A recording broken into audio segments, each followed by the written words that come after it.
Yo, what's going on, people?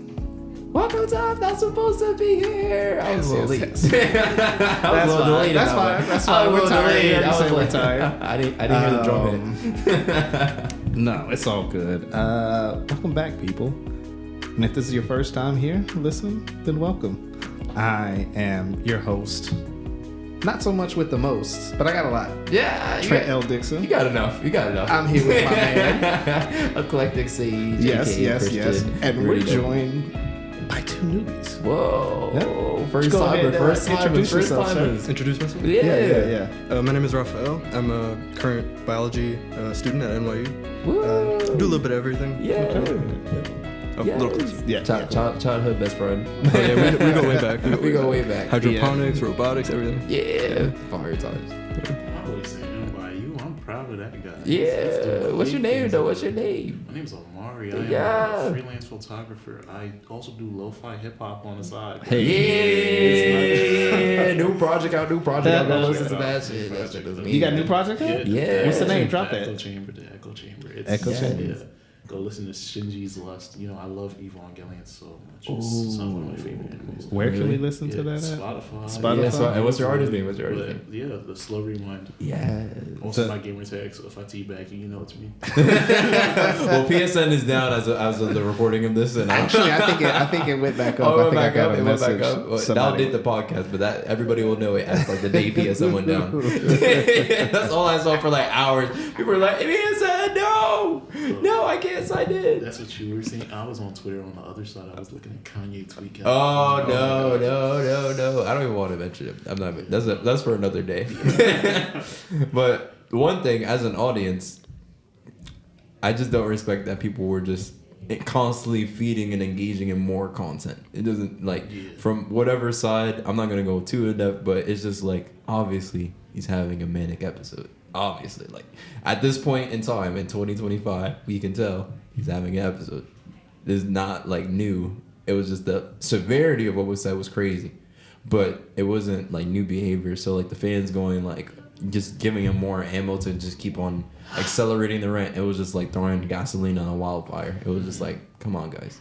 I didn't even hear what he said. I saw that he was speaking, and I just kind of passed over it. Yeah, like that was It's the proper multiple response. things, That was the proper response. It's not gonna be one thing. He's gonna go off for like 10 to 20 minutes, maybe even longer. Yeah, that was a proper response. Honestly. That's fun. Yeah. How's everybody doing this week? How's everybody's week been though? I'm doing great right now. I went to Fashion Week earlier today, like I said before. Shout out Runway 7, great brand, great industry. Met some beautiful people, met some nice people. Can't give them the names off the top of my head, but you know, as photography, you're always networking, you're always meeting new people. Absolutely. You know, I miss CapCut. CapCut, I miss you. Please come back. Is it really gone? I haven't checked my phone to see if I the think app you is can't down. download it. So the thing is with like the TikTok ban and everything is that with that you can't really the app stores have vested interest in not reselling it because they still can get penalized for selling the app. Even so, the app can't be sold on app stores because if they do sell it, then they're liable for whatever happens in the future for the law, and it's like in the weird kind of purgatory space. So if you have it downloaded, you got it still. But if you sell it, if they try to sell you a new copy, it's clipped. So there's some people on TikTok. There's what remains. Yeah, Same with CapCut because the same parent company. I still have my my free CapCut app. I haven't tried to log into it, so I was like, oh, CapCut is gone. Yeah, no. If you didn't have it, or like if there's an update or whatever, it's clipped. If you want the AI features, I don't think they work. I don't think they work really. But what did you usually use CapCut for? You know, there's this Pro Cutout tool, and it's so easy. They use AI for it, but like it's just I would just rub my finger over it, and you could do the same thing in Lightroom. Yeah. But CapCut, it was so quicker. It was just the edge. There was just the edge point. Almost an elitism to it, because sometimes they'll just make clips for you. Oh, that's It was fire. like, you know, it was so easy building your brand on Instagram or TikTok. Yeah. You know, I did animate it. It's like just throw Nakami, Freddie Gibbs over it. Yeah, and then just if you have like a situation where it's just like very easy to kind of just cut clips, like especially when you're doing content creation. Because I remember when I was going straight like 3 reels a week, like hitting the 2 platforms and having scheduled content, and that is just not fun to maintain like just regularly. So it's nice when you have like a little tool that can just like cut up a clip a little bit faster, so that you're not staring at the editing screen for that long trying to post at like that frequency. Yeah, no, it's definitely a lot. It's a lot of a rush, but no, enough about my photography. Trent. I mean, no, Trent. Oh my God, Yes. Raphael. Yo, Tell us how your weekend been, man. Tell us how your weekend been. Yeah. It's been going pretty well. Yeah. Yeah. I've been in the lab most of the days trying to finish up my thesis. But That's fire. What is your thesis? If you give us a little preview. yeah, tell us a little about you. Let's learn. frogs, basically. Frogs. Yeah, no. Frogs. Frogs is the thesis. That's the name of the episode. Frogs is the thesis. Frogs is the thesis. Yeah. The project is a little multifaceted because what I study mainly right now is actually disease. So I like to do I like to look into disease dynamics, and specifically this time I'm looking at how the space around the different habitats in the city where these frogs are is influencing the types of illnesses that they get. So like we're talking parasites in the blood, fungus that's transmitted by people on the skin. We're talking yeah. Oh yeah, if you're not ready for something grotesque, letting you guys know now, we're gonna get into the weeds of it. But I think that's like super important, and yeah, I will save the segue for a moment. But you did touch upon something. I was gonna segue, but I was just like, let's talk a little bit more. How you feeling, Trent? Only 6 minutes in. I mean, we can segue. Oh, we going straight in. But I mean, if y'all want to. But no, I'm feeling good. It's been a long and semi-stressful week, but it's still a good week. That's still a good week. Yeah, I've been working overtime, trying to add on to these projects so they can be done at some point. Yes. But no, it's been good. I'm excited to not. Well, I'm gonna edit photos tomorrow, but not do. I'm excited to turn my phone off tomorrow. That's what I'm excited you for. usually take like Sundays off to just like be off your phone. Yeah. And I respect that because I'm like, yeah, for me, I need to get out the loop. Being on my phone so much. I mean, it's helpful even if you do it for a couple of hours. Like normally, before I go to sleep, I'll turn it off, and then I wake up and I'm like, okay, I'm not turning it on for a while, and I'll just get stuff done. That's fine. And it's definitely, you can definitely feel the difference even with a couple of hours. Feeling refreshed and those cognitive functions are going. Yeah, you're like brain cells are regrowing. Yes.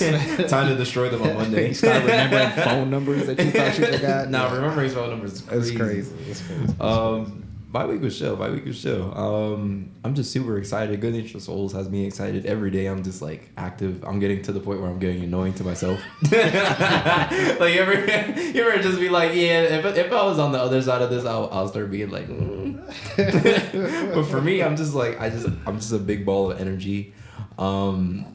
And I'm just really happy I don't have to be in school and waste all that energy and time because it doesn't feel like a drain doing all those stuff. So I'm actually feeling more productive than I was in school because nobody's asking me to do it. I'm doing it for myself. So it just feels more exciting. It's like, oh wow, this is like everything's a passion project now. And I'm just like, I'm just very passionate. But yeah, to kind of piggyback off of what you were saying, Raphael, yeah, you were talking about how the environment and everything kind of influences the diseases and, the inhabitants of, Frogland. Wherever that may be, there's a lot of frog species in New York. Well, it impacts everything. Like the diseases they get can be transmitted to us, to other animals, everything. Yeah, and in the midst of like current conditions to get a little bit more topical, you have bird flu kind of flying around in populations and everything. Yeah, that did pop up. You have a lot of stuff that's just very very evident as we kind of progress in this kind of climate change new scenario that we're living in, where humans and animals are just getting ever closer, and the way that our environments are just too easy not to ignore or anymore. So it's very much a thing where the habitat around your area really is going to affect how you go about your days.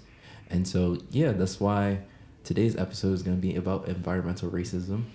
And yes, and we're going to be talking about just the different ways that it manifests. Climate change being like the umbrella issue, but it's very hard to attack it, and we'll kind of talk about that. But what's your kind of like experience or your kind of like forte of like approaching it? Because you are in the biology field, you're part of the community that's very adamant about doing that. And some of the, I guess, criticism for the community itself is that people are not equipped to communicate to the general public for just the scope of how it is. So it sounds very alarmist as opposed to like meeting people where they are. At least can I hit the pause button real quick? Yeah. Before we dive into it, for some people, can we define what environmental racism is? Yeah. So let's start off with that. What do you think? I don't really know a definition off the top of my head, but if I could come up with one, I'll do that for you. Yeah. Environmental racism to me is when your environment is influenced by an outside or it's something bigger than you, only for your negative outcome, not for anything positive, just for your negative outcome. Yeah, relatively. That's pretty like head on the nail for that part. I couldn't think of the thing for real. But no, it really plays into that, and it's not just, it's sociological in some respects and many respects, and then sometimes it's environmental in terms of like biology, what's around. So, food deserts is the sociological aspect, but then you have the environmental aspect of like, how trees are not really properly apportioned. So certain avenues are super, super hot during the summer and it feels like you're about to melt. And it's like super polluted in the city regularly. And then, there's no trees on your block to kind of absorb some of that. So it's a lot of dimensions to it. And what's a food desert? Food desert is basically, you could see it very, very clearly in New York City. In certain places, it's very hard to tell. But like a food desert is pretty much an area of like the city, just by the way that the city had apportioned land to certain groups of people at given times, that leads to maybe your main food source being the corner deli, and that's it. And that being your main grocery store. Or, you may have a Popeyes, a Taco Bell. We're losing sponsors. Taco Bell, and we're losing endorsements. And a Chili's right next to each other. And, there's no actual grocery store for like 5 blocks further down. And so, you go to whatever's convenient or to you. And then there's some places where those are not even there. So it really is just that corner deli. And it's very funny because you can see it. And this is kind of going a little bit ahead of myself, but in certain places of like the city where people go into gentrifying an area, those food deserts don't just heal up by just adding a couple coffee shops during the day, because when you have to get food at night, it really is just that one deli still. And so it not only affects people on the basis of like, oh yeah, this is just this population facing this population is facing it. It hits pretty universally. It's just that it's targeted as something that's just to make it unequal for specific people. It's something in the business landscape that's not just about the customer, it's about the business as well, which is something that's very unique that we see inside of the term. Yeah. Because even businesses, like, I don't know, an example, I'm sorry, Trader Joe's, I love you guys somewhat. Yeah, but somewhat. I mean, whenever they put a Trader Joe's in Harlem, it has like a graffiti Harlem on it. But when you go to Trader Joe's downtown, there's not real visibility. Yeah. And it kind of ties into what you're saying before with like watching Black Panther movie. It's just like some of it is performative in nature. Some of it is just actually trying to combat some of the systemic and institutional issues that we see. And some of it is not deep enough in its aspirations or its like format or whatever to kind of really attack the issue. Yeah, to cut you off for a second. When I worked security, I'm not going to bleep this out. Yeah. We're ready. I got you. Hold up. All right, whenever you're ready. When I worked at as a security guard, you're good. I always would take the express bus home because first time getting money, first job. I'm gonna splurge a bit. There was a Chop right there next to the Popeyes. And for some reason, after I got off of work, the Popeyes was always open, and the McDonald's. There's 2 McDonald's right there at.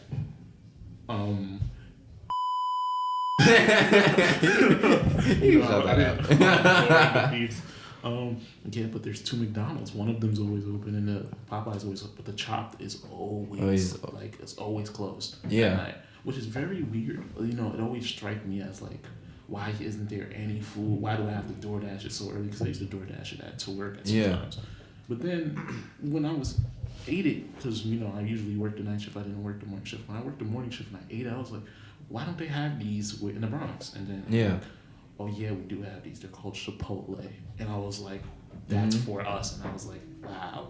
Yeah. So it's not. I don't think it's just about the brands and the people. I think there's a self-service for us to go, even us to go out there and just like, what are we missing out on? Yeah, and you don't really know. Like some people, like I remember being like younger in the city because I grew up in the Bronx and I was in Presbyterian Hospital like around Washington Heights when I was like younger, like to like 7-ish or whatever, and then I grew up in the Bronx. And when you go to the Bronx, a lot of it, when you grow up, you're just like, oh yeah, going to the city was like a cool thing. So like whenever we got like a half day, the cool thing was just to go see Times Square and just look at ads, because it was just like you rarely went out to Manhattan on your own accord when you were younger, especially on the outer boroughs. And it wasn't until like you hit your teens that you could kind of explore the other boroughs kind of. And so you don't really see that when you're younger, or you don't really notice the things that you're lacking when you're younger. And then it takes you a little bit to like realize some of like the kind of disproportionate like service that you get. So like I remember when I was younger, I used to love like Quiznos when those were like around the city, man. And like hey, shout out to Quiznos. But Quiznos was like a kind of Subway kind of like offshoot alternative whenever. And it was like they'll have those in the city, but they wouldn't have those in the Bronx, or they wouldn't have that in the Bronx, or similar to like the Chopped. But when you like really think about it, it's like the people that are mainly open during that time of like the Chopped and everything, it's just like lunchtime, 5 like midday hours. So it's mostly people working in the offices, and so it's servicing mostly white collared or higher level paying jobs. And just by proxy of that. And then when it hits like the night shift, and it's like there's still people moving around because we're still the city that never sleeps, it's just like, oh yeah, you're not really serving the same people or the certain type of like resources. So even that plays into the sociological kind of like impact of what businesses play a part into. And it's not really a main thing. It's like what makes me most money. It's not like intentionally I'm gonna just disenfranchise people, because realistically they would want to stay open for hours, but it's just like, how many if I'm limited on the amount of hours I can apportion, let me get the maximum amount of people. And in that, you create a system, because now you're maximizing for the maximal type of thing, and you end up not serving everybody. And that's pretty much like an environmental racism definition for me. Like you maximize for something else that's not people, and you maximize the deficit that people experience as a result. And it kind of plays off of a lot of different aspects of that and what that means for different peoples, whether it be Hispanic, immigrant populations, migrant populations, first generation, second generation, third generation, even people that are white collared, that blue collar workers. Doesn't matter class, doesn't matter race, doesn't matter religious beliefs. It affects all of us because we're all inhabitants of the city. And so it leads to a worse experience as a part of that. But I guess what's your biological lens take? Well, I don't know if you could call this a biological lens take, but if I had to give it a definition, I would say that it's the either willful or unintentional, like, what's it called? Addressing of an environment, right? Or it's a willful or unintentional impacting of a community or an environment, and it doesn't necessarily matter what the reason is, right? So it doesn't matter if it's for like a restaurant or for it's action by the city. All that matters is that one group is being disenfranchised or negatively impacted, and the other group is benefiting from it, right? Exactly. There has to be the give and take there, because if it's one-sided, then I think that falls more into the category of not so much environmental racism, but more of the wider scope of why like certain things are bad for everybody everywhere. Yeah. But environmental racism is a very specific thing, so we have to be specific about how we talk about it. Yeah. You feel me? Yeah. So I'll lessen my scope a little bit, but you were on the spot with that. Yeah. No. But I'll lessen the scope, because the thing is that like when you go into like critical studies or critical theories about like a lot of these things, it can get like very in the weeds and very technical about like what's included and what's not included. So I guess for like the scope, just focusing on a lot of the environmental impacts, how does it lead to that? Because kind of like the frogs, if you're eating Popeyes every day, is it really a thing that black people have genetically different modifications to their body that predisposes them to specific diseases of diabetes? Or is it really that, a lot of people, let's say your grandparents worked the night shift or they worked this thing, and then, they got older, they had kids, and then that manifested in their DNA. Now you have a food desert, you only go to the bodega and you eat a honey bun because it's 50 cents. And that's the allowance money that you get. And then it goes through generations, and now the third person, now somebody's hit with diabetes or something. Mm-hmm. Now it's not a case of like, this is something of a situation where, they're predisposed to this, right? They say they use the notion of predisposed condition or pre-existing condition as a genealogical type of thing if you go up the family tree. But it's really just, did you water your plants? Did you really take care of the soil around that plant for the tree not to have like those cancerous lumps on it? And it plays into like a lot of ways in which people have certain interpretations of like the medicine that people need, the way that people have to go around in the city. Like if you live next to a power plant, especially for the case of environmental racism, a lot of people have asthma. And it's like, a lot of people have asthma as a result of just being located close or around plants or around a lot of high pollution areas. Yeah, you can take the example of the Bronx. Statistically speaking, at least for the Bronx, South Bronx, and for Harlem, the young individuals there tested for asthma and stuff like that. They test 10% higher than the areas around them. So the rest of the city, they're 10% higher rates of asthma and other things like eczema. We call it the big three, asthma, eczema, allergies. Yeah. All this shit. And it's just like, is that really just the population of people? And is it really not just the things around them? And so it's just like evolving the scope of like, it's very easy to blame a person because you can see a person, but you can't see, a system. Soft targets. Yeah. And for the point you made about diabetes, there's the distinction between the two types. So there's the one that is the genetic one, and then there's the other one that's dietary. So that one, or not dietary necessarily, because it factors very closely with environmental racism. Because if your options, like the idea of a food desert is not that it's completely lacking in food, it's that your options are, poor in nutritional quality or poor in vitamin quality. So it manifests. It manifests in like your ability to kind of move and operate in the world and everything. Yeah.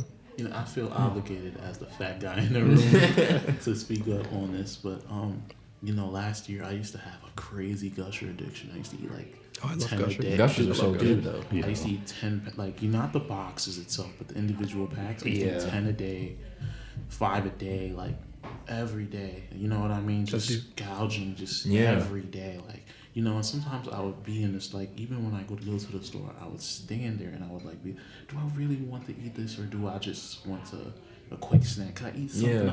Yeah. And then sometimes I would get the Nutri-Grain bars but, then I look, it's just as simple as reading the back of the packaging. Almost the same amount of sugar. Yeah, so it's like a false sense of choice. Yeah, it's a false sense of choice. And realistically, like, if you just had, like, an orange that was just, like if that's why when I go to shout out to Jules, man. But like if you hang around Jules, he always has like an orange pack, and you always see us like asking for oranges, but it's just watermelon. Like or like a watermelon or something, some type of fruit. But he always like tries to instill it in us, like you don't need to like have that much sugar. Because for me, I have a huge sweet tooth. I have like cookies and I have like really bad sweet tooth. Like I remember when I was like 7, I had like 4 cavities off of just eating mad sweets, and then I had to chill after that. But like, but yeah, it's just like, when I do go to the grocery store or whatever, it's just like the fruits that I see there, they don't look really like appetite like that. I've had so many rotten like apples or oranges or like bananas that just like make me a little hesitant to just be like, yeah, I'm gonna take my chance on this one store that may not really cycle their products that much and just like give it a try. Like you could bleep this one out, but I remember I was at school. Oh wait, I was my fault. Let me give the context. I was at school and they had like the display food, and it was for and there was mold on the glass. Oh my gosh, I think I talked about it last episode, but it was mold on the food on the glass, and it was just like I saw that, and then there used to be like an Instagram for just jokes for the campus. Oh Lord. And it was just like that was one of the ones that made it to the campus ones, because I took the picture. It was just like, yeah, this is not, and that happens consistently. It happens with just not that drastic, but in general it looks like stuff that's like unripe, improper, or whatever. Mm-hmm. And then there's the way they advertise it to us, right? Because if you've gone into a bodega or if you've gone into a supermarket, we see these packages on the shelves that are like the brightest or some of the rarest colors, in a natural environment. Not to go into the naturalistic fallacy here, right? But like, we walk into the store, we see these orange packets, these red packets, these yellow packets of like Gushers is a perfect example. That's the most brilliant. Grabbing. It's like it looks like a fruit. The bag looks like a fruit, or the box looks like a fruit, or we have all these massive labels on them. So it's like it's tricking our brain into thinking like, oh, like, I need this, and in my mind, I need that. Like I do need that. Yeah, and then you're rewarded for it too. I was gonna say, even pushing that idea a step further, pushing it to kids to where you have these bright, colorful cartoon characters. Because I remember, oh my God, Saturday morning cartoon commercials used to be the best. Yeah. But you have all these cartoon characters like Tricks the Rabbit. Tricks are for kids. They have all these slogans, and they sort of get that in your head, and then you start saying that as a kid, and that feeds it, and then you start to develop that sugar addiction. It's like, I need it. I gotta have it. Bless my mom too, because I used to drink a lot of sodas, and I was a blur around the house. I was running back and forth. What was your favorite? What's up? What was your favorite? My favorite soda? Yeah. Anything that was sweet. Like it was I guess my favorite was Sprite. Sprite is a good soda. If y'all want to send us some money, we open Sprite. I have a LeBron commercial. It's terrible. Oh man, they used to have like Drake turn his Drake's face like just split into two. What is it? Oh man, I'm pretty sure that's how he feels right now. Yeah. Hey, I don't need the Drake feature. Fuck that guy. Hey, the stimulus package has government funding is up, as we've seen. Terrible. Yeah, this is gonna be the platform I lose a lot of sponsors. I can tell. Hey, we've already lost Ja Rule. We've already lost Snoop Dogg. Yo, you hit Ja Rule with the belt. That's for the season 1 lore. That's for the season. You gotta go back. Go back and check that out. Oh man, that's funny as hell. But no, pushing it forward, I just want to give a little context.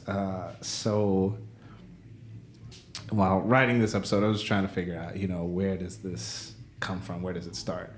There's a lot. I didn't want to go back to racist. I didn't want to go back to slavery, so I had my cutoff point, and I'm just gonna bore y'all down with my what I wrote here. If we're talking about what's up, I said I'm interested. You still have all night. You're texting. I was like, you still working? No, and a lot of it I deleted and restarted, and it's still not. Like I was, even when talking to you, we were talking about like what to focus on, and it's still like it's a huge issue. It is, and it's so many things I had to. So many things I had to intentionally leave out, even though I want to talk about it. Yeah. But anyway, so I decided to go back to the New Deal. And what that was, it's a series of programs and projects created and enacted under the Franklin D. Roosevelt presidency in the 1930s. And some of that was actually the beginnings of some of that was actually in the late 1920s as well. But the purpose was to create economic relief for Americans. Oh yeah, and hence here on out, I'm gonna start calling America Turtle Island because I like it better. Shouts out to the natives. But anyway, the purpose was to create economic relief, and part of that New Deal was the National Housing Act of 1934, which aimed to build homes, improve housing conditions and standards. And that was done by increasing access to affordable mortgages, which would eventually boost the economy by creating jobs through construction and banking, et cetera, et cetera. Where was I? So once again, it'll help people improve their chances of receiving affordable home loans. And so through that also, you have to decide who gets a loan, who's more likely to pay it off and who's not. Mm-hmm. So that's where the Homeowners Loan Corporation came in. Yep. And they created what is called a residential security map, which kind of ranked different areas based on their investment risk. And so you have the different tiers.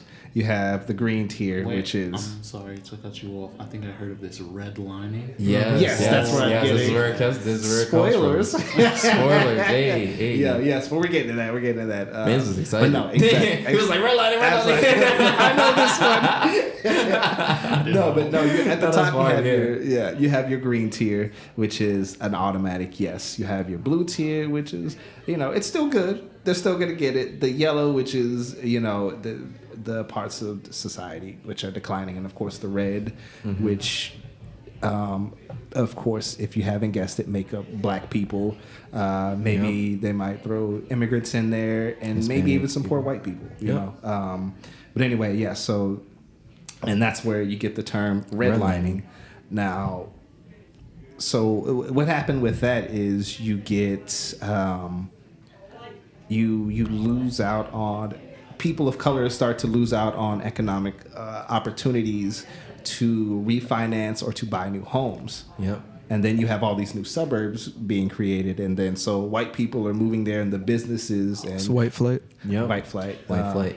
which I don't think it's the official white flight. It might have been like the pre-white flight. There's always a white flight. You're right. My bad. There's very several white flights, and It's always white flight. They got wings all the time. Which is I'm gonna speak to that a little later too. Unreadable all the time. But They can sponsor us. I'll do a couple flips. So where was I? You guys just saw what I said now. Hey, it gives you wings. Yeah. No. So then you get, like I said, people of color start to lose access to different financial opportunities. All the white people leave. Yeah. All the companies leave, and then all the best resources start to go into those new suburbs. And then what you have is you have this vulnerable population where the industrial businesses start to push their factories and all these other things to that side, which is kind of a double-edged sword because you start to create, jobs for that financial need that you have. Yeah. But you also start to make people susceptible to different conditions like lead, water poisoning, air pollution, all these different things. There are even some cases where the soil contained lead, where you can't even touch the ground, which is crazy because you're a kid. What? Everybody, if I asked you what it felt like to roll in grass, you could tell me, right? You get itchy, but it's fun as hell because you're a kid. So you get all these conditions that sort of lead to what's the term? I wanted to call it perpetual. I can't think of it now. I wrote it down somewhere. I have like 4 different sets of notes. Yeah. But anyway, so that's how we get to a place where disenfranchised people or marginalized people sort of always end up in these situations where they're shorter lifespans and excuse me, I'm not used to talking this much. Shorter lifespans and more health risks and things of that nature. But yeah, I just wanted to sort of throw that in to give a little context before we really start. I think that's really much needed context. And I was talking to you, Raphael, and everything. I was just like, especially growing up in the city, like the scars of it are very, very, very present. And I try to stress this to people that like are not from the city and everything. But I mean, hey, a lot of things develop as like defense mechanisms. Like I think I spoke about it on one episode, but I was talking about how once you reach like certain numbers in the city, let's say you're taking the 2 line, you reach 96, predominantly white people are all off by the train by that time. So facts. So I was thinking about that it's very obvious and very quick and it's very silent but it's very much a part of that kind of history of the valuable land holdings of things were downtown. And even people that lived in places like Seneca Village that only recently in Central Park that they just started talking about was like a thriving black community that ended up getting like, kind of leveled as a part of making Central Park and whatever that entailed.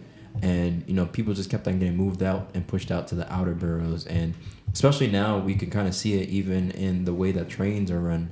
because the trains when we do our MTA episode, it's like they were all separated lines and everything, and they were not all unified until like the 60s. So before that, it was really just how do I get this population to just not exist in this area, and it made it so that Manhattan and by proxy a lot of these places like Queens and Brooklyn and the Bronx and Staten Island, like all these boroughs ended up in like weird kind of developmental situations, and new technologies were always here first because New York is it's probably like one of the best harbors, if not the best harbor in like the world, just naturally, for a lot of things, because it just allows for easy trade. It has fresh water and salt water, so like the water is very brackish. It's very easy to navigate up all the way to the Hudson, to go all the way up, and then you can push it to the Great Lakes if you really wanted to.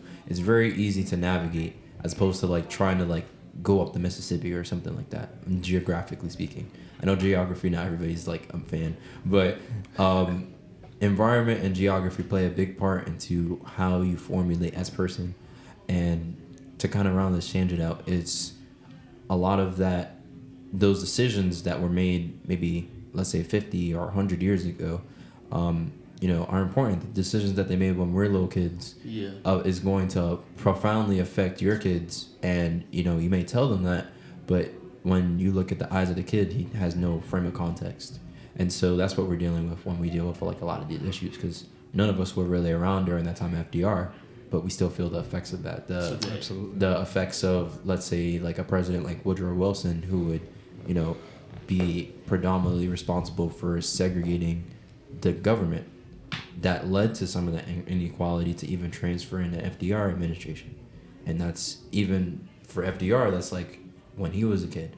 And so you have decisions being made when you're kids, when you're not really able to, and it plays into, your later life. Similar to if I was a kid, I was rolling around in the grass, in the glass too. But I was just about to say, I was like in the broken glass. Yeah, but depending on where you were, it was glass. But it extends. You have lead poisoning and stuff that plays into a part of like how you grow up. Now your kids don't play in the grass. Now your kids are. Or think inside. of the boomers with the lighted gasoline in the planes like that. Yeah, that did things to that generation. Yeah, I mean cigarettes in the airplane. Oh or the gasoline that would come out of the pipes in the engines. Exhaust, yeah. Look, I mean, hey, they almost killed our ozone layer. Thank goodness that we were able to kind of reverse that with like the metals and stuff. There's more context to a lot of these things, but certain decisions were made in which like it damaged the environment like really bad, and we weren't really paying attention and knowing the full scope of like industrialization. What does it mean to do these things? Mm-hmm. Not really asking the questions that are really important. Like if we spray our hair, it's gonna like mess up the ozone, and you're just like, how? And it's like through science and through testing over a long period of time.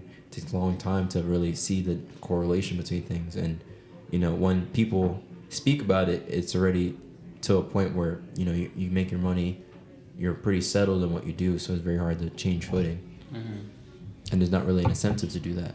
Not an incentive to do the right thing, and that's the problem now with a lot of society. You don't do the right thing because you want to feel good after, you want a reward. You do it because not even because it's the right thing to do. You do good to make the world better. It's bigger than you, and not to sound like a oh my lord, I sound like a communist right now. But sorry all my Republicans out there. Yeah, you guys aren't gonna like this one. To be honest, I don't think there's a single person who could care about climate change, illegal immigration, and say themselves that, oh no, I'm definitely right. I'm definitely like right extreme. I don't know. Yeah. That noise was, you guys can't hear it, but there's a little stuff going on outside right now. Yeah, some kind of party or fashion show. I don't know. After the episode, we're gonna go join them. But hey, if you see me strutting down the runway, I'm fashionable. I'm on point. I'm dressed to the nines. You can't be on the right side of the political spectrum and care about people that's outside of your community. I feel like when you're right-minded, you are privileged yourself, as in you're almost closing off, it's not my problem. Yeah, And that sucks, Yeah, and I think to kind of go into that little tangent, I think in the United States there's two different Turtle Island. Yeah. Oh wait, my fault. Yes, Turtle Island and Turtle I'm gonna keep Island. pushing that Turtle Island. Yes, 2025. yes, Turtle Island, all 2025. But yeah, on Turtle Island, and there's two types of politics for the general public. There's ideological type of politics where it's just like every issue is just left or right, Yes. and then there's like actual politics, like what policies are actually going in. And when you look at like the actual thing that's going in, most Americans are pretty aligned. It's just when you reach the surface level of just the appearance of, is this left, is this my team, is this not my team, that's when you kind of run into an issue. So everybody would be like, we love this issue, we think this should be okay, but a lot of people vote in their disinterest because they may not agree on another issue, and it's all under the umbrella of like left or right. Or even more so maybe because they're uneducated about it, and That they too. have certain people telling them that, hey, this thing is the reason why you don't have a job. This thing is the reason you can't afford to buy medicine or blah, blah, blah, and all that, So a lot of times people get bamboozled into voting for policy. I don't know. That's the best word I could come up with, but it's a lot of miseducation. A lot of willful ignorance too. It's just like once you feel like something is wrong, but people like to make a decision on wrong information, and then if it blows up in their face, it's a bit of like, oh man, like woe is me. But if it doesn't, hey, they did the right thing for them, and it's like it's from a privileged position of like, oh yeah, like the consequences to me particularly, not very much. And also, sorry to cut you off, some people just don't like feeling dumb or wrong, Yeah, that's true. It's especially as adults shaping the future, I feel like we have to get over that, It's one thing to say, okay, I made the wrong decision, please inform me of how I go about the right way to help the society as a bigger place, versus just, oh well, she'll figure it out. Yeah. You know what I mean? He'll figure it out. No, Yeah, everybody's afraid of. We live in a culture of nihilism and existentialism, and postmodernism.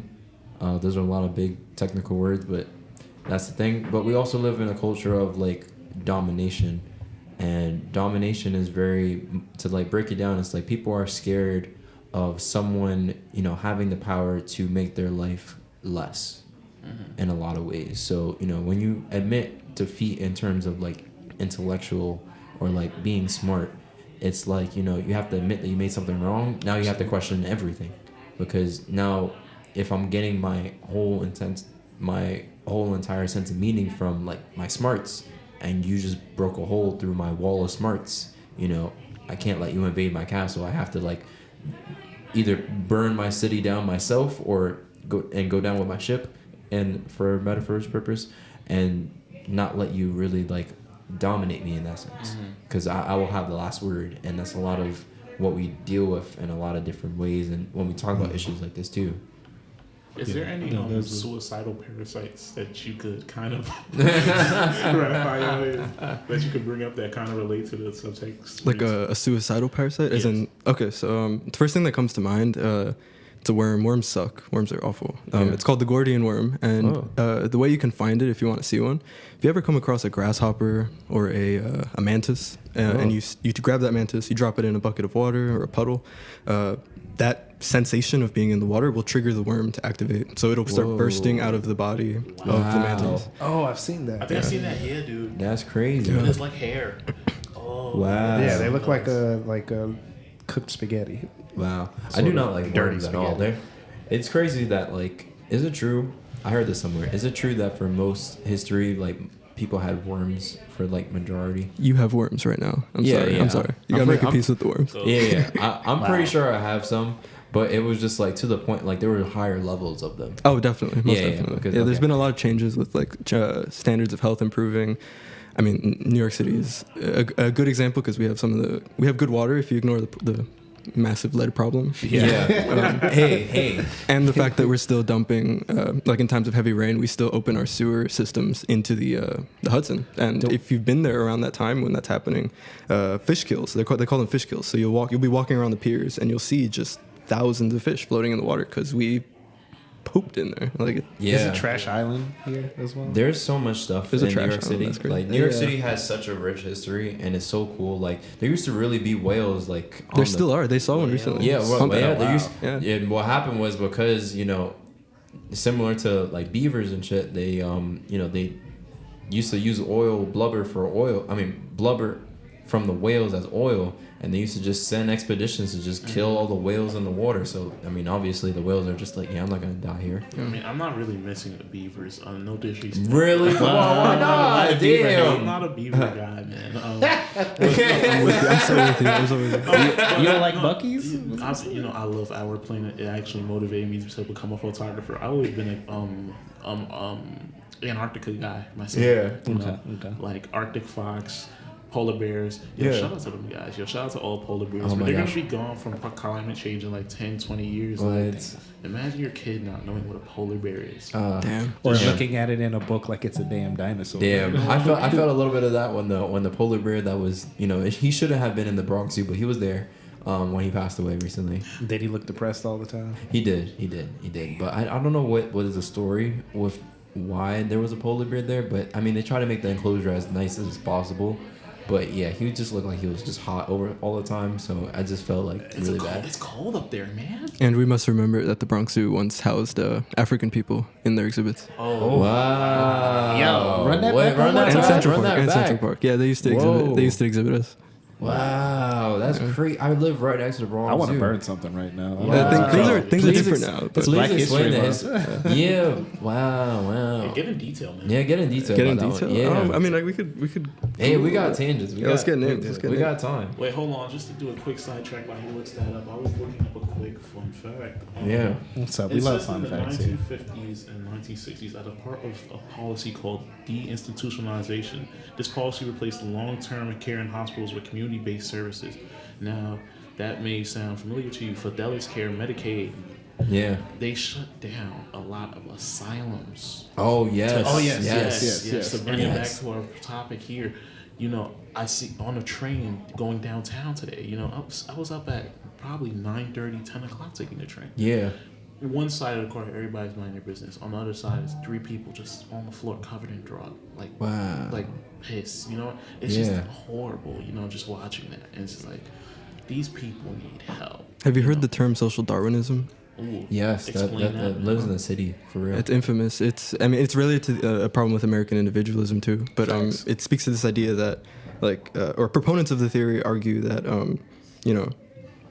it's the concept of survival of the fittest, right? So the people who are able to survive in the harsh environment are going to adapt or through evolution and become more suitable to it. The issue, which as we've seen, like a good case study is New York City, right? Yeah. Because there's a lot of significant figures who've played into this. This is all part of the big branch of eugenics, Yeah, stuff. eugenics is a we big can one. talk It's a big about one. eugenics for But, a second, because that is really a New York centered thing.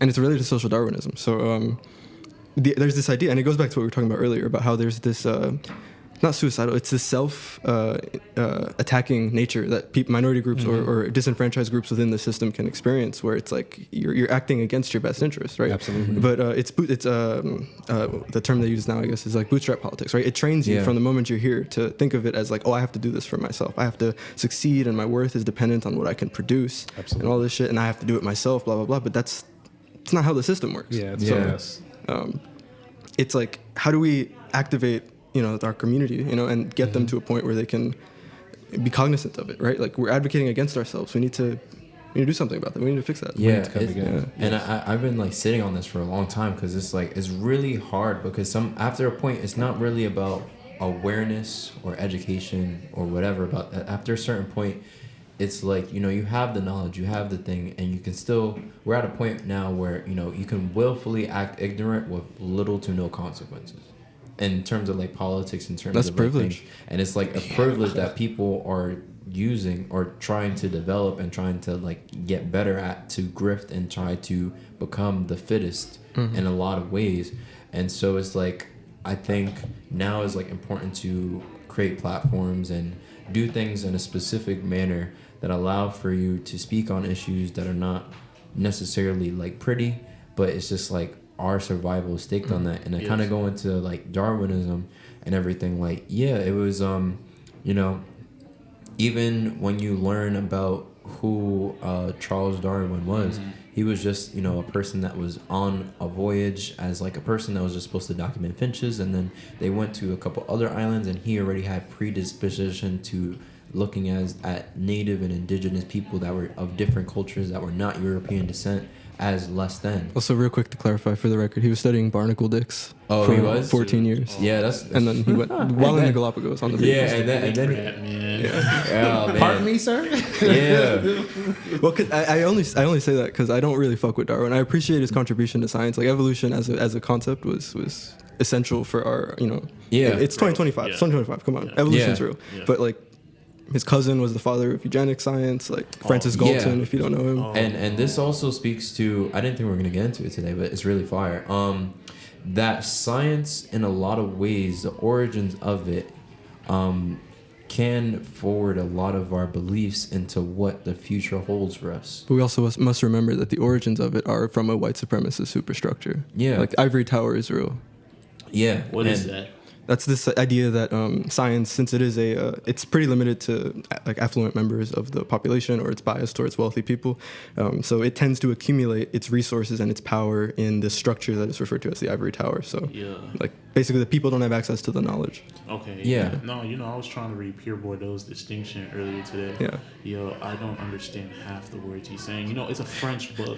Yeah. And, you know, I was supposed to go to Paris this summer, but I canceled it because it was just like, I was going for the wrong reasons, you know. I always thought of the French as a very artsy, very intelligent.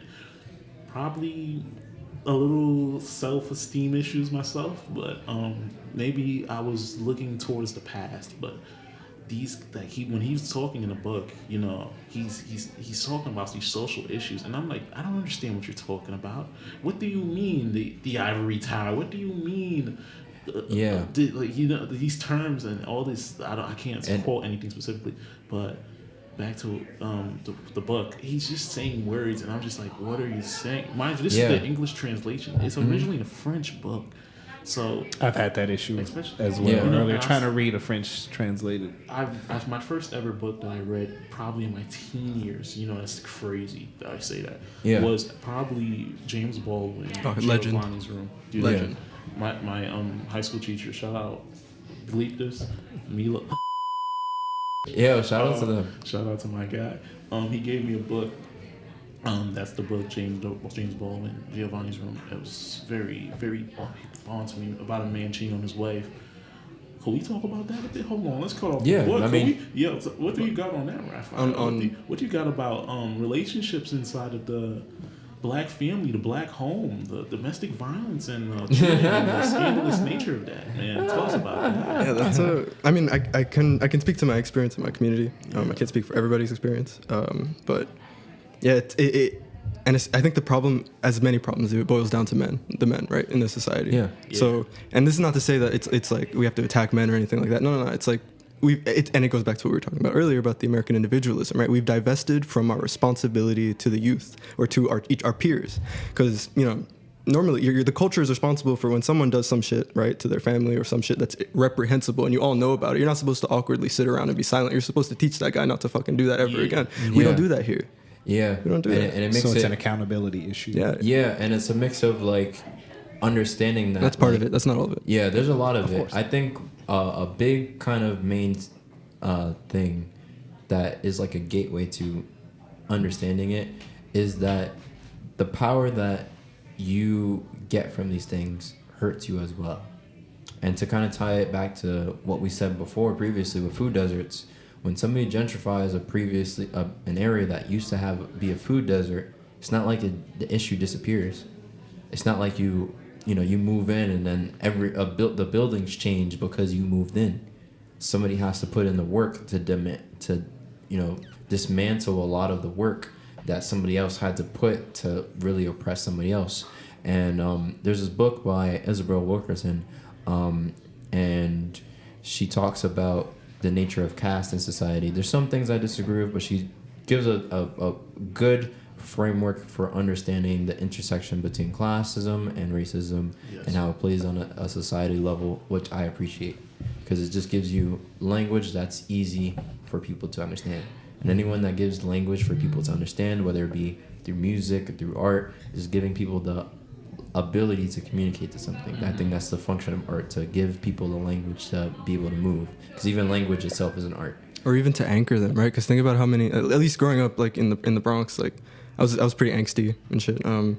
But having representation, having some type of support system, whether it's a song or a show to tell you you're not alone. The culture can save you. You know? Like you have to know that there's a support system. There's a history that brought you to being here, and the answer is not crashing out on everyone you love or on random people in the street. I hope that term does not stick around long term. Well, it's a trend. It's gonna go away. It's gonna go away, but a really old term. Yeah, but I love the term crashing out. It's a very visceral, like when you really think about what you're saying, it's a very visceral like type of thing, because like if you like the instances of crashing out is like what, like a stagecoach like falling over in a waterfall and like washing away, or like a car like flipping like you don't just hit like a barrier or something, like you're crashing out, like is active, and it takes a lot of energy to do that. And so it's just like, I think it just highlights the terms kind of like, for me personally, I find it funny because it's just like, you're putting a lot of energy in the wrong things essentially, and you're just like, you burned out, but where are you getting that energy from? And talks to like society in general.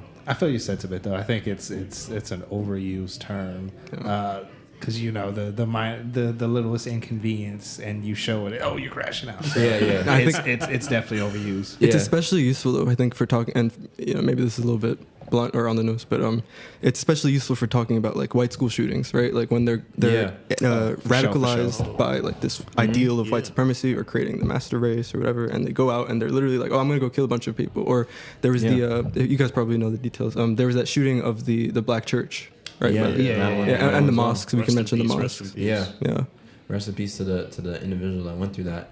Yeah. And that's crashing out. Yeah, I don't like that. The main political thing is like my condolences and then not do an issue. It is like egregious that's the case, especially in the United States, where it's very manageable, and there's a lot of money in the industry that prevents it from being like that. From lobbyists to individual gun owners that don't want to surrender in this kind of area or culture of domination, where who gives you the authority to speak on what I can do, and then if I have to surrender that, what else do I have to surrender to you? And so that kind of culture of those several things is not just like we said, it's hard to shoot a system, and it's hard to soft targets. And a lot of what we see in crime or criminology is I think one of the most important contributions to criminology, I forgot who said it, but it's like the environment breeds the criminal. The criminals are not spontaneous. Oh my Lord. And it's just like, when you really look at apply that logic to the things around you, that the environment around you plays a significant factor into how you are, it allows you to see the world for what it is. Because there was never a time where we really escaped our kind of state as a being, as an entity of humanity. And you mean like as an organism, like as an organism, and really detached from the environment. We just created more safety precautions and things, but we're not preventions, but we're to make it feel safer. But the scariest thing to admit is that you're still ingrained in the natural order of things. It's crazy to say this.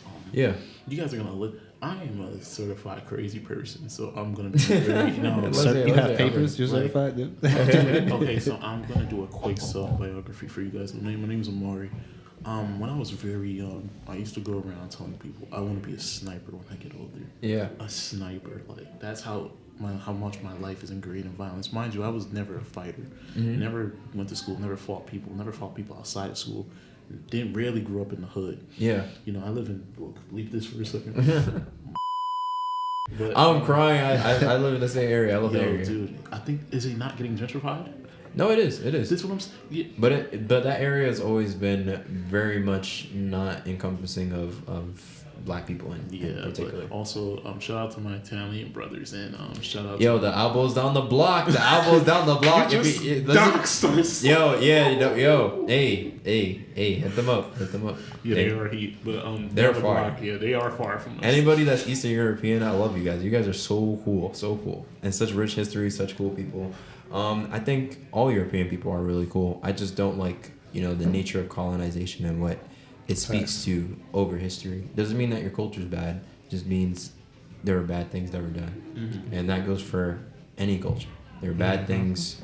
There's people in places like India that have two sects of religion, but they use their power to oppress and use the same type of domination. You could give them a name. Those are the Hindu nationalists from Modi's party. There's been killings in the streets, and it's been awful for anyone who's Muslim in the areas. Facts, Damn, in the street, like they're grabbing the riots where they'll kill a bunch of Muslim people. Just a bunch of them. Yeah. That's crazy. And it's done by Trent, nationalists. Do you know what he is?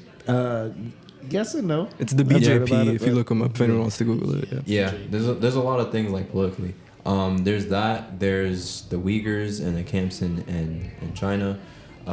There's a lot of domination in society. Just somebody trying to have authority for their own kind of precautions for creating a safer environment for themselves, and then excluding another group in order to gain resources, gain peace in their type of semblance. But you really can't separate yourself from nature. You can't like if a flood happens, it hits everyone. Yes. As much as we create, states and boundaries, the fact is we all live on the same planet together. And all these issues affect us. Is somebody not going? Yo. Yeah. No, they just think. Wow. Anyway, to sort of a model member of society always knocks before you enter. Yeah, if they got something to say about environmental racists, they could come in. But to reel it in a little bit, so I guess how do we, we've talked about a lot of the issues and we've talked about some of the causes. How do we go about creating accountability for people that are responsible, and also accountability for ourselves? Yes. Well, back to my crazy person rant. I don't want to do a self-crazy biography. Well, let's get to the best part. I went to Four Winds Mental Hospital. I was inserted there because my first bout of violence, I punched my brother in the face. I broke his nose. Oh, wow. Yeah. Yeah, he was just waking me up all night. I could not sleep, and I just tweaked out. I crashed out. That's the time we crashed out. Yeah. Very appropriate. I stayed there for 2 weeks, and it was actually surprisingly well funded. Now, I never asked my mother how I got into that place.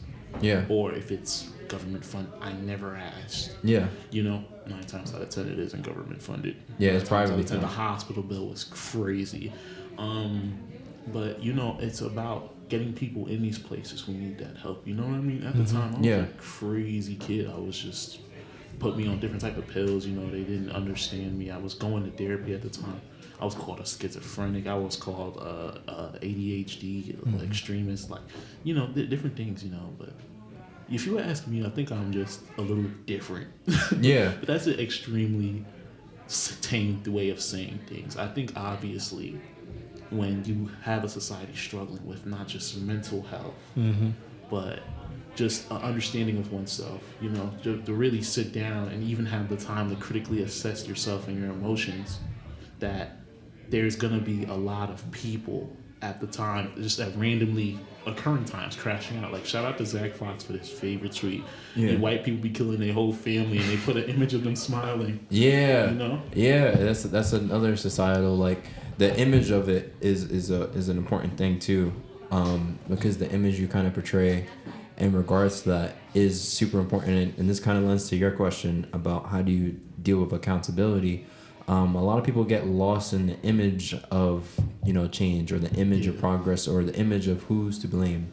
And we were talking about it before with the image of who's responsible for, let's say, a superstructure. Superstructure, for definition, is a big type of issue that affects everyone and is really hard to combat by just saying like, let's fight climate change. Climate change is a superstructure. It's really big. It has everything. A lot of moving parts. A lot of moving parts, and like getting the fishermen more higher wages is fighting climate change. But it doesn't sound like it's related, but it is. Mm-hmm. So it's just upgrading his quality of life. It enforces stricter standards, and so that allows for not so much overfishing, and then that attacks climate change. But there's levels. It starts from small things. So much building blocks. Yes. The foundation. Yes, and that plays into the image of things. So to kind of tie into what I was talking with you like before, Raphael, like the image of who is responsible, who bears the responsibility, can also be leveraged against populations that are affecting the brunt of these things. And that's tied very closely to the concept that the state has to have a monopoly on violence, right? Because when the face of the state is the same face that's perpetrating violence against everybody, they don't get hit with the same hammer as, someone of a different identity, right? They don't get hit with the same penalties, and it's almost like there's a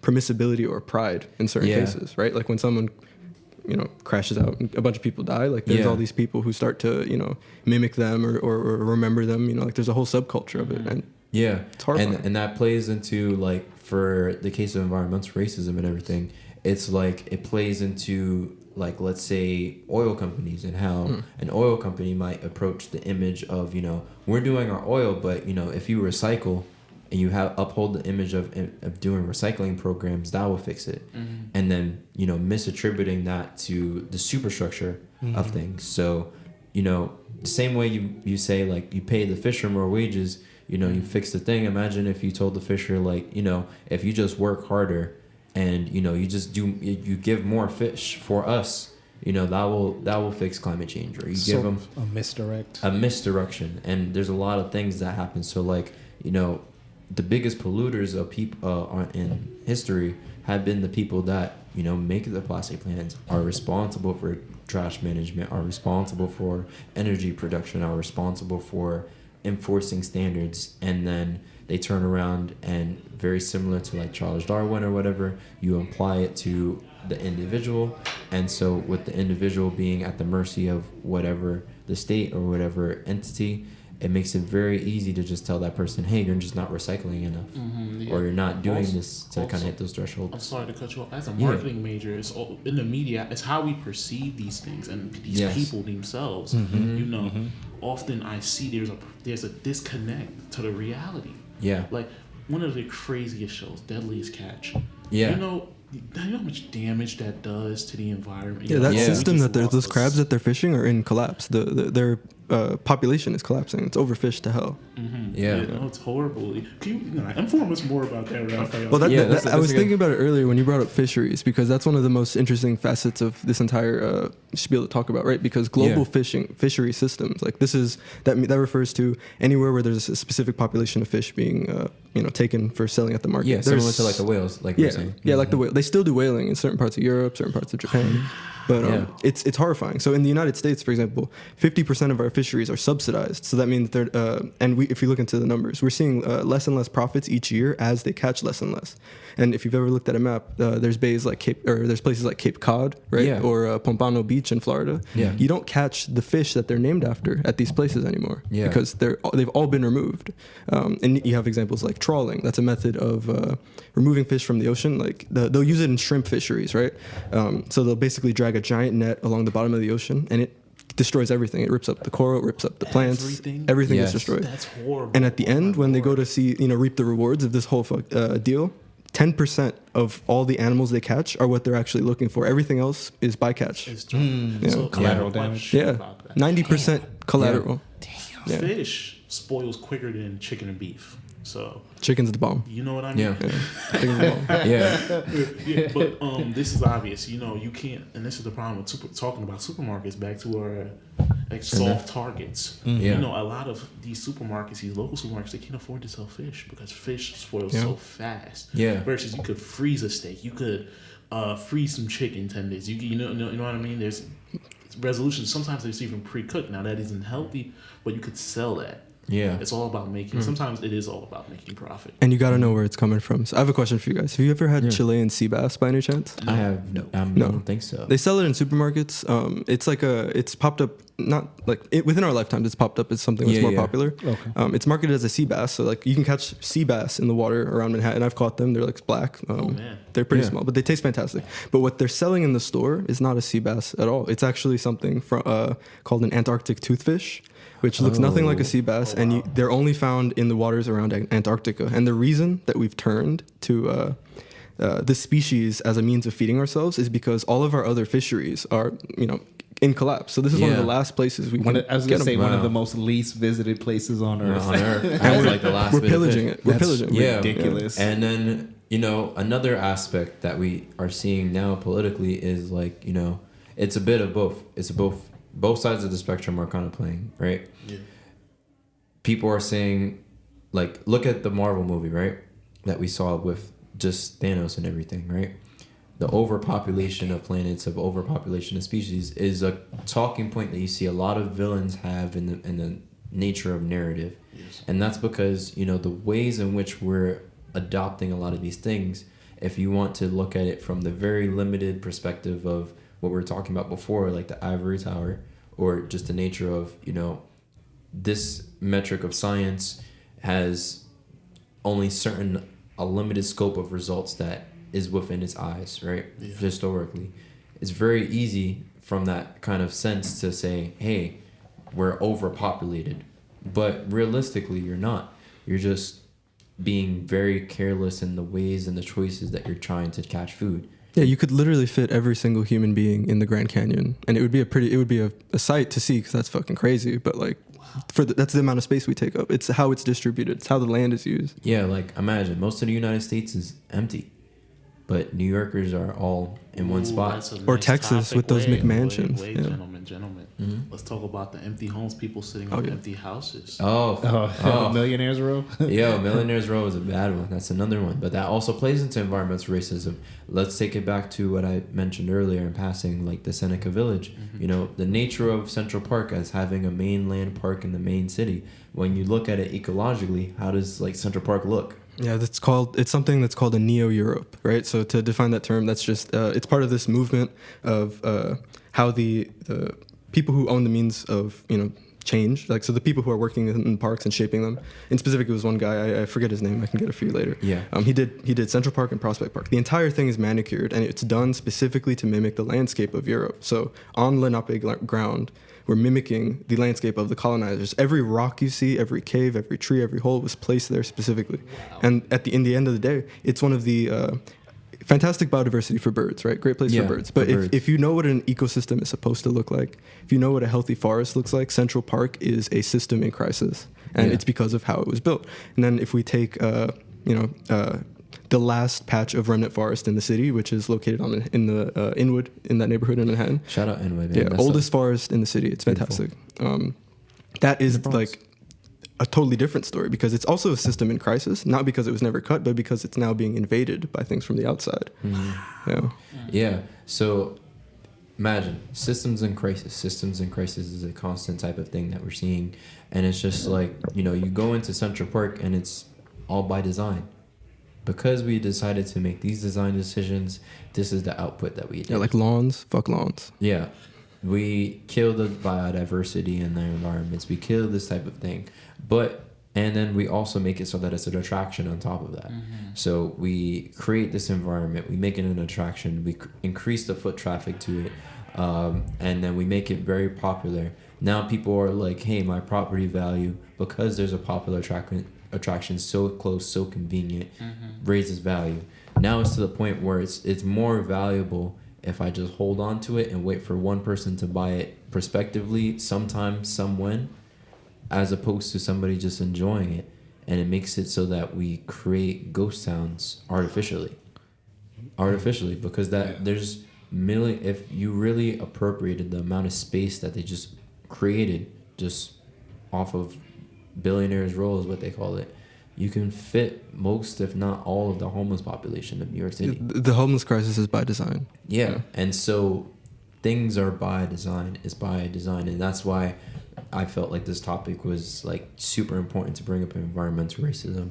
And, you know, the environment plays into just the small decisions that we make on a day-to-day, especially as we assume roles of having power and understanding the nature of what it means to be dominated, what it means to be domineering, and what it means to operate in a society where it's very easy to not be able to tell the lines until it's way later, or maybe make a decision on information that you don't even know the origin of it. Trent, as an older individual, how has You just gonna call me out like that? funny as that. It's the baldy man, you know. We gotta get a wall for that. We gotta get a wall. Hey, y'all, this podcast is over. We're thank you for listening. No, I'm sorry. Go ahead. No, go ahead. As an older individual, as a slightly older individual, As a handsome young man. Go for it. How has Central Park changed throughout your life, and how has the environment of the homeowners changed? That's a great question. So when I was in Texas, I could not see Central Park. Well, how was the homeowners like in Texas growing up? Say that one more time. How was the homeowners like in Texas growing up? It's interesting. You know, if I can get on my little soapbox for a second, if we're talking about housing and environmental racism, I'll make it quick because we're gonna wrap this episode up soon. Yeah. So Austin itself is divided. There was something that came out in 1928 called the Master Plan. Whoa. Essentially, what that was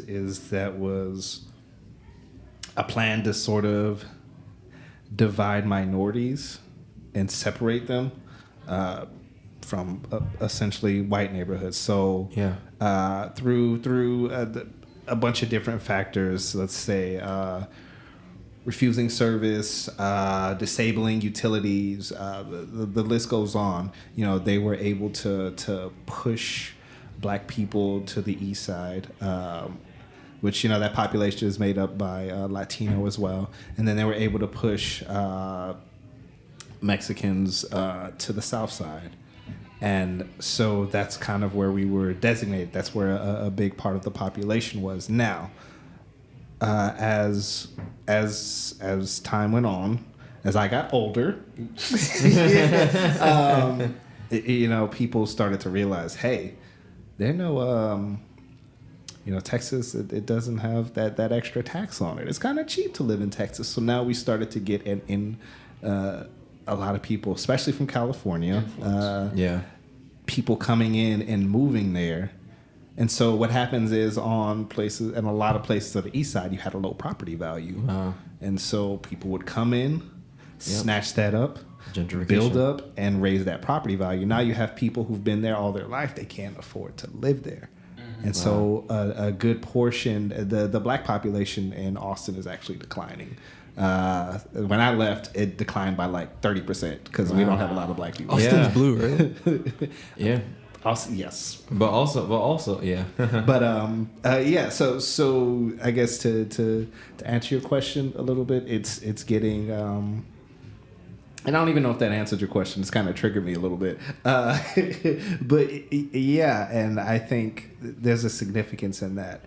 And if I were to speak on how, I guess, environmental racism has personally affected me, I start to see things that, as I was a kid, and things that I was emotionally connected to, things that were important to me that felt like it was a part of history, start to disappear and get replaced by, you know, all these condos, all these luxury apartments, Starbucks, you know, all these other things, and it's crazy. Like I remember there was this club called 1808. Now.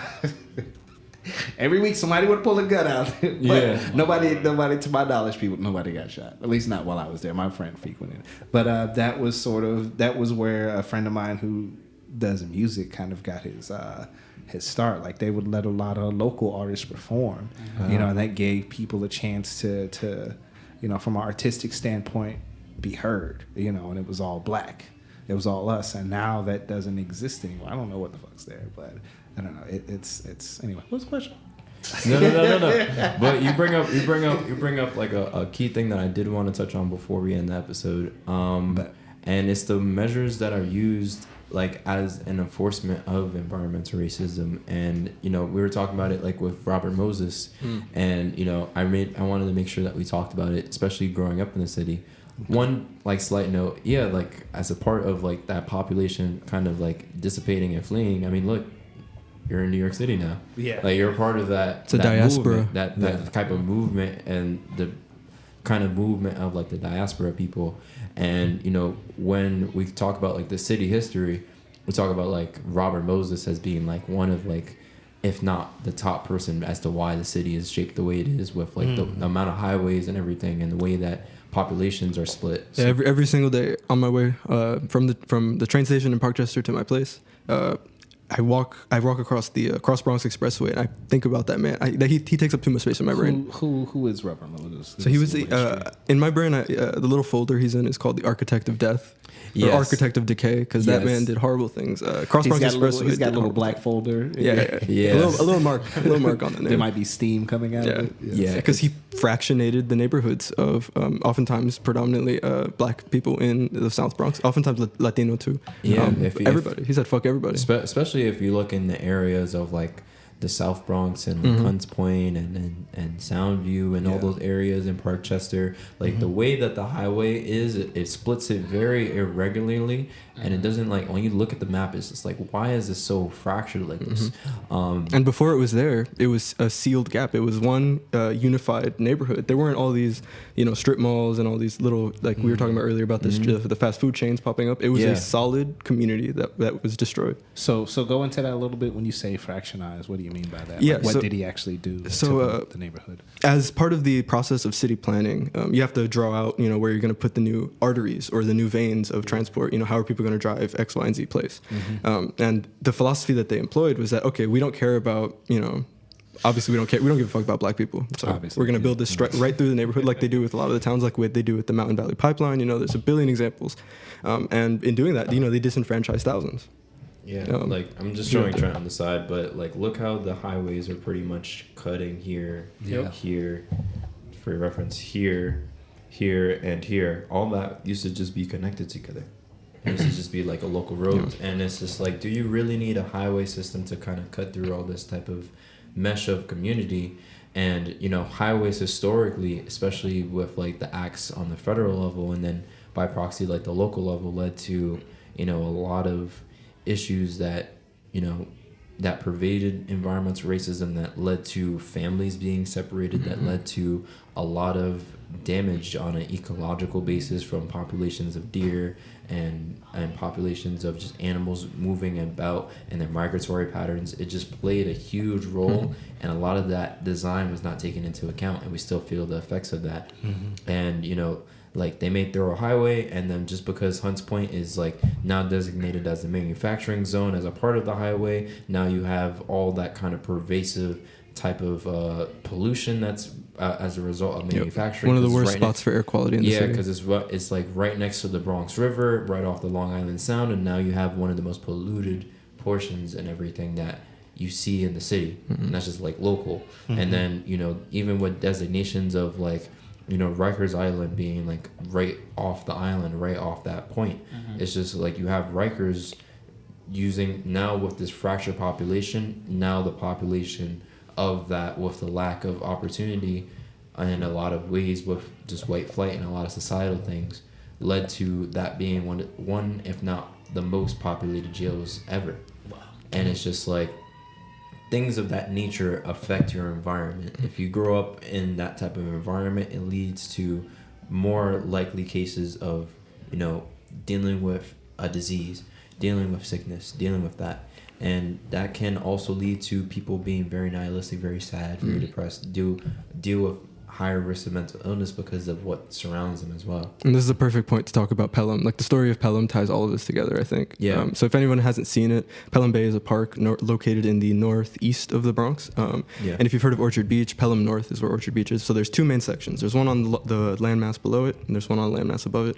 And so the way they were built, again, is tied to Robert Moses. So Pelham Bay South is the one accessible from the 6 train. So you get off, you walk across that bridge across. I don't know if it's across Bronx. It's one of the expressways. Yeah. You walk across it and you get to that park. That's the one that most people have access to, especially people of lower income or people who don't own a car, which we're in the city. Like who has a car? So you get there, and if you know the history of that park, like I've done research on both.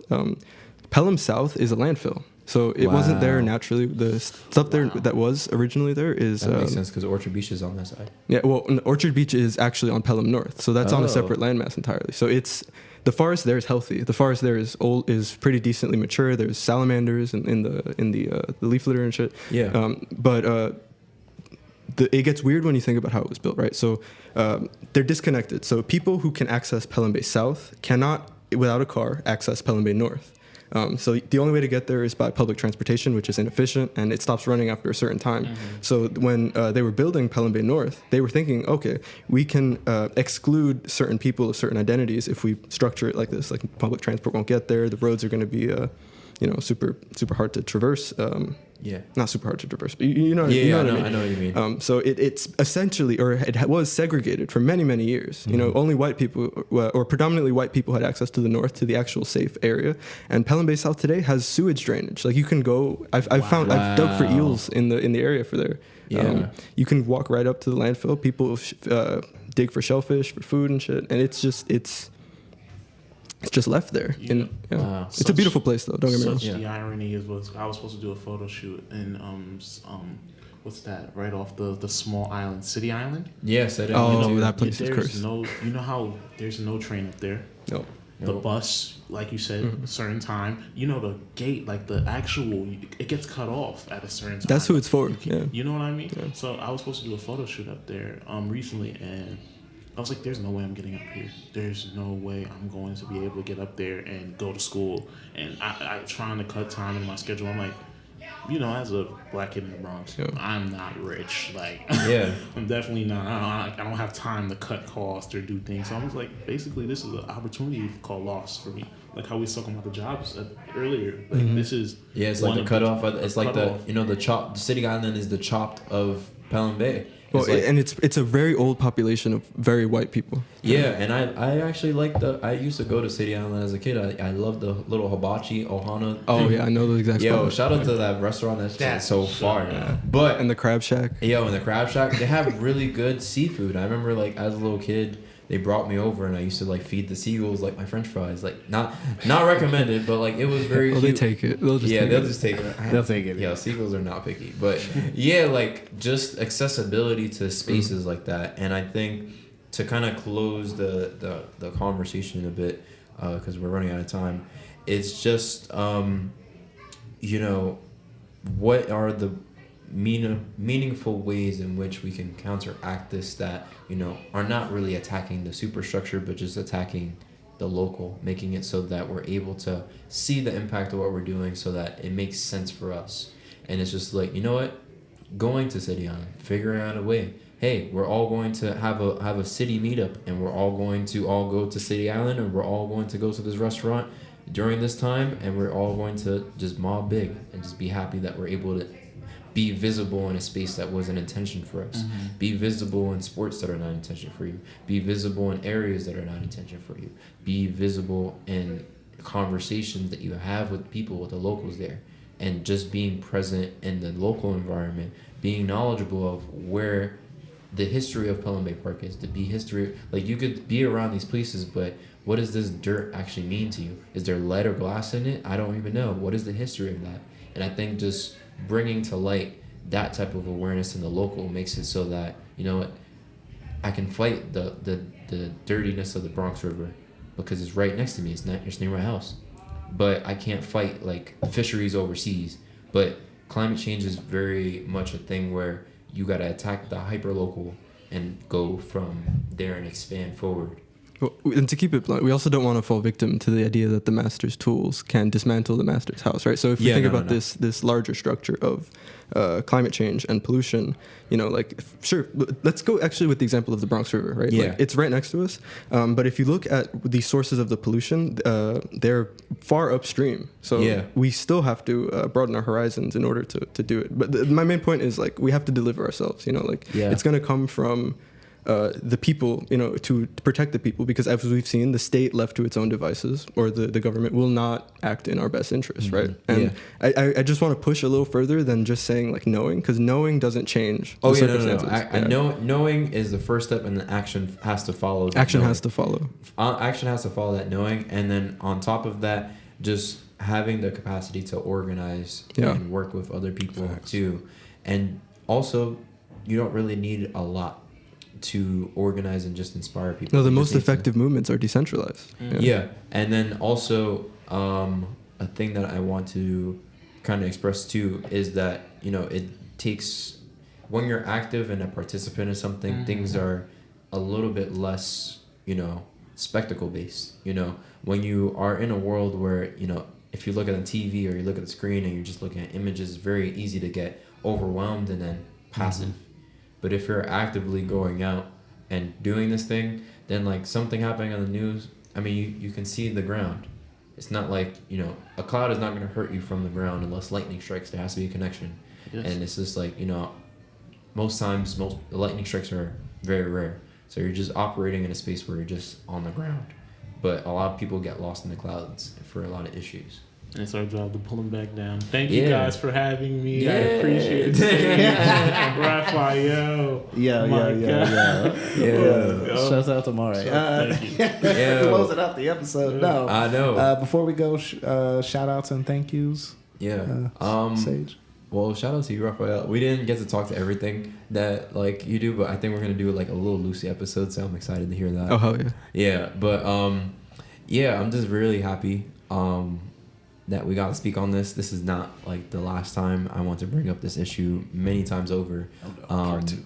Yeah, and just spread knowledge. I'm very thankful to the people around me that surround me with, like, art and science and discipline, and make me a multidisciplinary person, so that we can have episodes like this where we have people that work in music, but also people that work in science and do science, like real-life science, and are able to, like, holistically share knowledge, share passion into what they do, and then also communicate, like, effectively with people. So that's my thank yous.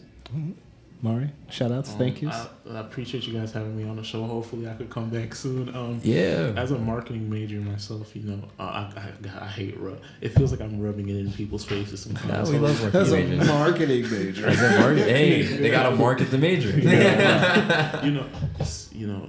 I felt like it was appropriate for me to talk on this episode, as I have knowledge on the consumers, not the consumer's mind, but also the business mind of things. Sometimes there's the disconnect, like I was bringing up earlier. The disconnect is louder than you think. Yeah. Like you were saying about the clouds. You don't know what it's like until you go out there. You don't know what the rain feels like until you take off the jacket. Yeah. So I just want to say thank you for letting me on here, teaching me a few things. I thank you for pulling up. Yo, you're welcome. Man. We were going fast paced this episode, so I appreciate you being on and shit. No, man, I'm happy to be surrounded by smart people like you guys. Appreciate it. Yeah. Raphael? Yeah, it's a blessing to be here, to be around, like I said, like very smart people, and just, I don't know, I think it's really something special what we have here, because we said some things today that would have gotten us killed, like, not to receiving his no, definitely. I try to use this platform as a place to, like, be self-hosted, be something that we can speak on topics, have a full range, and actually get to issues, because we're dealing in the land of politics, not ideological left right, and we must not be silent. And definitely not, and we can go into depth on a lot of things, and you can just really attack the structures, and I take from the class of, like, structuralism and critical theory from that end, and try to employ that in the things that, like, I do around me. So, and I also want to just make it easy for just anybody to pick up. I think the biggest failing from people who are smart or call themselves smart is the ability to communicate to all levels. It should you should make it so that a kid can understand you, because there are kids out there that don't have that language, that don't know what an ivory tower is, that they can reach that point, but it starts from somewhere. It's our responsibility to teach them that. Yeah, Facts. so facts. Thank all of you, all three of you guys for showing up, for pulling up. Raphael showed up 15 minutes early. Yeah, so my fault. He got to see me set up. No. It's all good, though. We talked a little bit, and I got a chance to go over some things. If you're listening to this and you're black, thank you, because it is Black History Month, and you're beautiful. You decided to get up and be yourself in the face of the world, and that's black. amazing. And thank you for listening. Even if you're not black, you've been a very environmentally conscious audience.